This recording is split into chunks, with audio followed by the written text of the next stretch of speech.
Welcome to the WordPress training videos.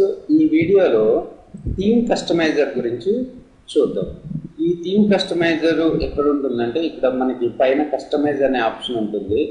లేకపోతే login out అంటే dash బోర్డ్లోకి వెళ్ళిన తర్వాత బ్యాక్ వ్యూ ఆఫ్ వర్డ్ప్రెస్లోకి వెళ్ళిన తర్వాత ఇక్కడ అపియరెన్స్లో కస్టమైజ్ అనే ఆప్షన్ ఉంటుంది. ఈ కస్టమైజ్ అనే ఆప్షన్ యూజ్ చేసుకుని మనం సైట్ యొక్క లుక్ అండ్ ఫీల్ని చాలా వరకు మార్చగలుగుతాం. ఇక్కడ చూసినట్టయితే యాక్టివ్ థీమ్ అనే ఫస్ట్ ఆప్షన్ ఉంది. ఈ యాక్టివ్ థీమ్స్లో 2014 అనే థీమ్ ఇప్పుడు యాక్టివ్గా ఉంది. నేను ఇప్పుడు దీన్ని చేంజ్ చేద్దాం అనుకుంటున్నాను. 2015లోకి మారుద్దాం అనుకుంటున్నాను.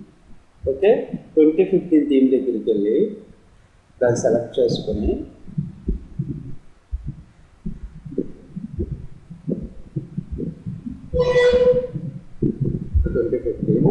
ఇప్పుడు మీరు సేవ్ అండ్ యాక్టివేట్ కొడితే సేవ్ అయిపోతుంది.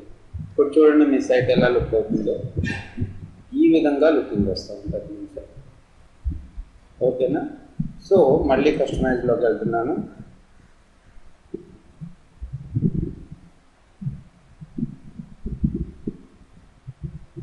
ట్వంటీ 14 సెలెక్ట్ చేసుకుంటున్నాను. 2014 అలాగే 2013 కూడా సెలెక్ట్ చేసుకోవచ్చు. ఇవి కాకుండా మనకి ఫ్రీ థీమ్స్ చాలా ఉంటాయి. ఆ ఫ్రీ థీమ్స్ని ఎలా ఇన్స్టాల్ చేసుకోవాలి అంటే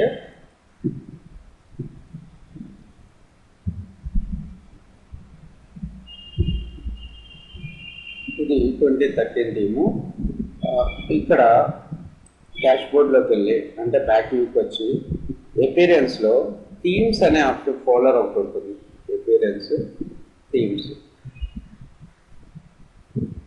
అపియరెన్స్లో ఇక్కడ మీరు చూసినట్టయితే యాడ్ న్యూ ఆప్షన్ ఒకటి కనపడుతుంది. ఈ యాడ్ న్యూలోకి వెళ్ళి మనకి ఏదైతే థీమ్ కావాలో దాన్ని చెక్ చేసుకుని మనం ఇన్స్టాల్ చేసుకోవచ్చు. నేను ఇందులో ఈ థీమ్ని ఆల్రెడీ ఇన్స్టాల్ చేసి ఉంచాను. సో ఇక్కడ featured, popular, latest, featured filter ఇలా ఉన్నాయి. పక్కన సెర్చ్ బార్ ఉంటుంది. నాకు థీమ్ నేమ్ తెలుసు అనుకో, అప్పుడు ఆ థీమ్ నేమ్ తోటి సెర్చ్ పెట్టుకోవచ్చు. సో రమేష్ అనే పేరు మీద ఏ థీమ్స్ లేవు. లేటెస్ట్ థీమ్స్ చూద్దాము. సో ఈ థీమ్ బాగుంది అనుకుంటే ఇక్కడికి వెళ్ళి ఇన్స్టాల్ కొట్టేసుకుంటే సరిపోతుంది. సో ఇక్కడ ఇన్స్టాల్ కొట్టుకోవచ్చు. లేకపోతే మనం wordpress.org సైట్ ఓపెన్ చేసుకొని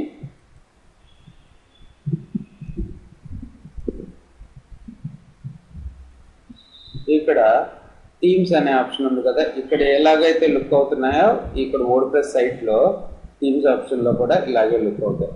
ఇందులో మీకు కావాల్సిన థీమ్ని ఎత్తుక్కోండి. సో ఎత్తుక్కొని దాన్ని ఇన్స్టాల్ చేసుకోండి. ఇక్కడ ఫీచర్డ్ ఫిల్టర్ అంటే ఏంటో చూడండి. ఇక్కడ నాకు గ్రే కలర్లో ఉన్నాయి కావాలి, ప్లస్ ఫిక్స్డ్ రెస్పాన్సివ్ లేఅవుట్ కావాలి. రెస్పాన్సివ్ అంటే మొబైల్ ఫ్రెండ్లీ కూడా యూజ్ అవుతాయి. ప్లస్ 2 కాలం ఉన్న లేఅవుట్స్ కావాలి. Featured buddy press, custom colours, custom header, ఇవన్నీ ఉన్న ఫీచర్స్ అన్నీ ఉన్నాయి కూడా మనం చెక్ చేసుకుని ఎత్తుకోవచ్చు. ఇప్పుడు కస్టమ్ కలర్స్, కస్టమ్ హెడర్ కూడా చెక్ చేస్తున్నాను. అప్లై ఫిల్టర్, ఇప్పుడు 5 ఫిల్టర్స్ అప్లై చేశాను. అప్లై ఫిల్టర్ కొడుతున్నాను. సో ఇందులో కస్టమ్ కలర్స్ ఆప్షన్ ఉందంట. ఈ విధంగా చూసుకుని మనకి ఏదైతే థీమ్ నచ్చుతుందో ఆ థీమ్ నేమ్ గుర్తుపెట్టుకోవాలి. 2016 థీమ్ అంట, ఇంకా రాలేదు ఇది. Life style grade. Okay, SKTSPA అనేది ఉంటుంది. దాన్ని సెట్ చేస్తున్నాను. సో దాన్ని ఏమో సెలెక్ట్ చేసుకోండి, కాపీ చేసుకుని ఇక్కడికి వచ్చి ఈ థీమ్ని సెట్ చేయండి. మనకి ఆ థీమ్ని సెట్ చేస్తే థీమ్ కనపడుతుంది.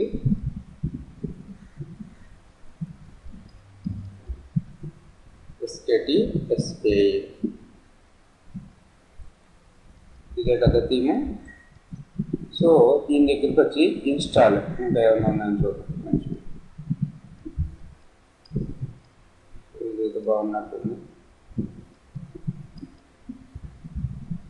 సో ఇక్కడికి వచ్చి దీన్ని ఇన్స్టాల్ ప్రివ్యూ అన్న చూసుకోవచ్చు, ప్రివ్యూ చూసుకున్న తర్వాత ఇన్స్టాల్ చేయండి, లేకపోతే డైరెక్ట్ ఇన్స్టాల్. సో ఇన్స్టాల్ అయిపోయింది. ఇన్స్టాల్ అయిపోయిన తర్వాత థీమ్ని యాక్టివేట్ చేసుకోవాలి. యాక్టివేట్ అయిపోతుంది. అప్పుడు చూడండి సైట్ లుక్ ఎలా వస్తుందో. సో ఫ్రంట్ వ్యూ ఓపెన్ చేస్తున్నాను. మన సైట్ యొక్క లుక్ ఇలా వచ్చింది.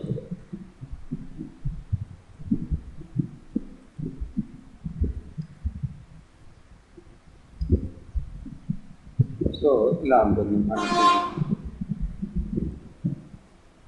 సో మళ్ళీ కస్టమైజ్లోకి వెళ్తున్నాను.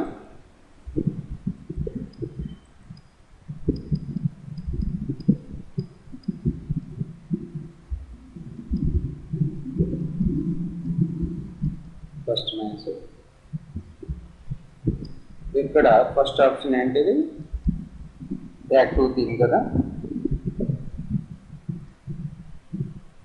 యాక్టివ్ థీమ్లో మనం చేంజ్ చేయాలనుకుంటే ఇప్పుడు ఆల్రెడీ ఇన్స్టాల్ అయినవి అన్నీ కూడా మనకి ఇక్కడ కనపడుతూ ఉంటాయి. నేను ఇప్పుడు 2014 థీమ్ ఇన్స్టాల్ చేస్తున్నాను.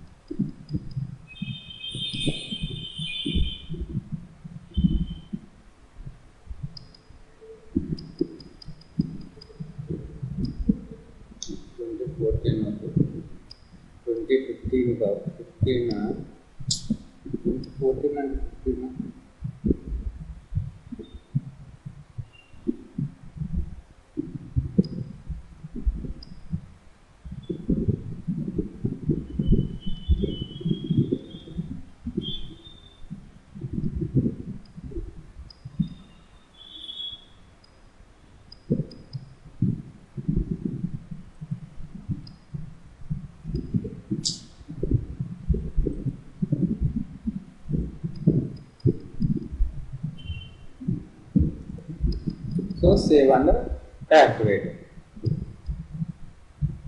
ఈ విధంగా మనం కస్టమైజ్ ఆప్షన్లో ఉండే యాక్టివ్ థీమ్ ఆప్షన్ని యూజ్ చేసుకుంటాము.